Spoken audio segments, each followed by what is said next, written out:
Hey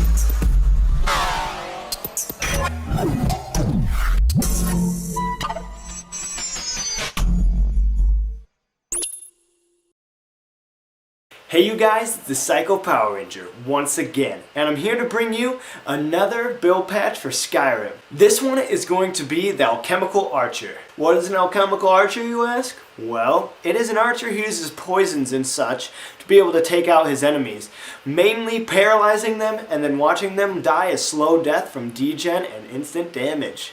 Woo! Sounds pretty exciting, huh? So anyways, let's get on going to that build.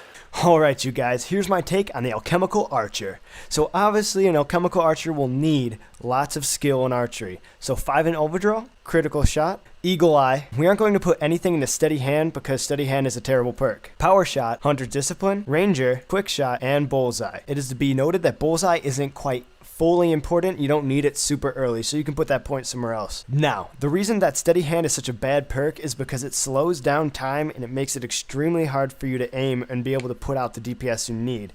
It doesn't pull back the bow as quickly as the game understands to shoot the bow, so really you're missing out on opportunity to be firing arrows. Okay, so obviously light armor is another very important thing for an archer. Let's go ahead and talk about that.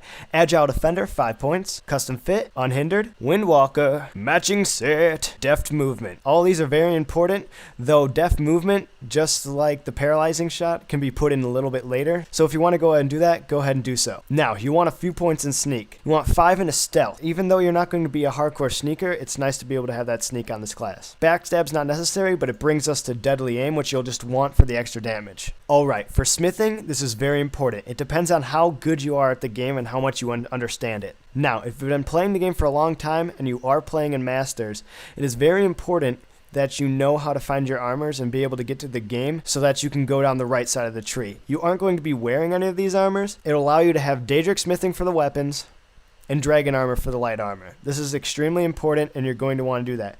However, if you aren't extremely good at the game, then I would recommend going steel smithing, elven smithing, advanced armors, glass smithing into dragon armor, and you'll just have to find your Daedric weapons somewhere else. Finally, the part that's very important for this build in general, and to have that poisons that is necessary, you go alchemist. You go 5 points in alchemist, physician, poisoner, and concentrated poison. Last but certainly not least is enchanting. You only have enough points through level 51 to put 2 into enchanter, 1 in the insightful enchanter, 1 in the corpus enchanter, and 1 into extra effect. Now, the thing is, if you want to continue to play on that character, go ahead and finish off the enchanting.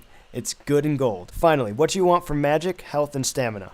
Well, you don't really use magic in this build, so nothing into magic. 400 health and 300 stamina would be perfect. There's no real reason to ever go over 300 stamina with any character ever, and 300 stamina is just pushing it. I personally just enjoy stamina, and I like having a lot of it to use. Though if you don't like that much stamina, go ahead and swap out 50 stamina and put into health, or even 100 stamina and put into health. It's all up to you, really. What type of class do you want to use with this build, you're asking? Well, it's actually pretty simple. The most opportune classes are Khajiit. You can also go Bossamer or Wood Elf. They're very good for this, especially. They're my favorite with this. So the Bossamer or the Khajiit are definitely one of the two that you want to choose, but to be honest, I just like playing the Imperial for almost every single character that I use, and it works perfectly fine. It's extremely important to have Ranger, because this will allow you to be able to run backwards and all sorts of stuff to be able to dodge your enemies. If you're going to be an exclusive archer, this is very important. You want to get yourself to Windwalker pretty quickly, so you want to be able to get your light armor to 60 pretty early. And finally, you'll also want to be able to have concentrated poison pretty quickly as well. So having 60 alchemy is also very important. So getting those 3 to 60 is very important. After that, you're pretty much golden to put the points as where you want them to go. Alright, now let's move on to a little gameplay of this. Okay, so here we are, some gameplay. We're going to go fight some giants, and we'll see how things go. Alright, so as you can see, I'm on Master, so keep that in mind. Okay, as you can see, there's 3 giants here. They're doing their thing. Alright, so they're pretty simple, actually, with this build. They're pretty angry at me. They're doing their thing. I don't know if they're, like, killing each other or something. Guess they didn't like each other very much. That's hilarious.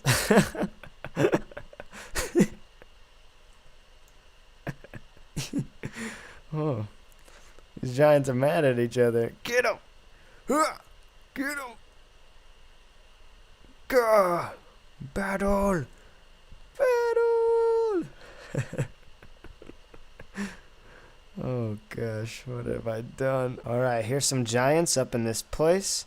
It's duly noted that they're fighting each other. I don't know how to stop that, but that's okay. So, with the proper poison technique, you can just drop them all down to their knees, really. And with the proper, like, you know, poison alchemy stuff, then you can go ahead and keep 2 of them poisoned with just 1 piece of poison. Now, this is kind of ruining my demonstration because they're just killing each other. But you can easily just perma-stun these guys if you wanted. Now, keep that in mind that you may not always have poison ingredients, but you might be stuck with some other things, and I don't know why they ignore me. They should fight me so that I can demonstrate my fight properly. Bruh. Get up, bro. Oh, well, I guess, this guy's not even going to be able to have a chance, but down for the count. So, my demonstration didn't really work, but you could keep in mind the damage that you were doing and the fact that you can perma-stun your enemies. Oh, what it is, Cordia. How you doing, bro? Cool. Shh, shh, shh, shh, shh. Be quiet. Alright, anyways. So as you can see, there's all sorts of damage output with this. You can perma-stun 2 people at the same time just with your poisons alone, with your paralysis poisons. Paralysis poisons actually aren't that difficult to make if you just have the proper units. And this is my Massacre Field of Giants. I hope you like this build, you guys. It's a pretty interesting one. I do like it. Its damage output isn't as high as some of the other builds that I put out, but its sustainability is very up there with the ability to heal from your potions and be able to paralyze and do everything that illusion could do. It just requires the ingredients, which makes it a little bit more difficult than just using a magic-based build. This build will really help you like immerse yourself into the game. You'll have to scavenge the land for stuff, so you'll be finding new things throughout the land, different quests, all sorts of things. It's a really good build for starters, or a build for people who just want to be able to experience the entire landscape, or just have that kind of feeling in general. I hope that you did enjoy this video. If you did, give it that thumbs up. That'd be super sweet. Go ahead and write comments down below if you did enjoy this video and you would like to tell me what you liked about the build, or maybe something that you'd like to see changed about it. I would go ahead and give you my opinions to your thoughts, and we can have a little conversation about it. Go ahead and give me that favorite if you did like this video, or you like the build in general and like to look back at it. Go ahead and just put in that favorites, and then you can see it forever. And finally, if you do like my channel and stuff that I put out, my personality, whatever you like, go ahead and give me that sub. Hit that sub button. It makes me real happy. It's a good time. Anyways, you guys, thanks so much for watching. Take it easy.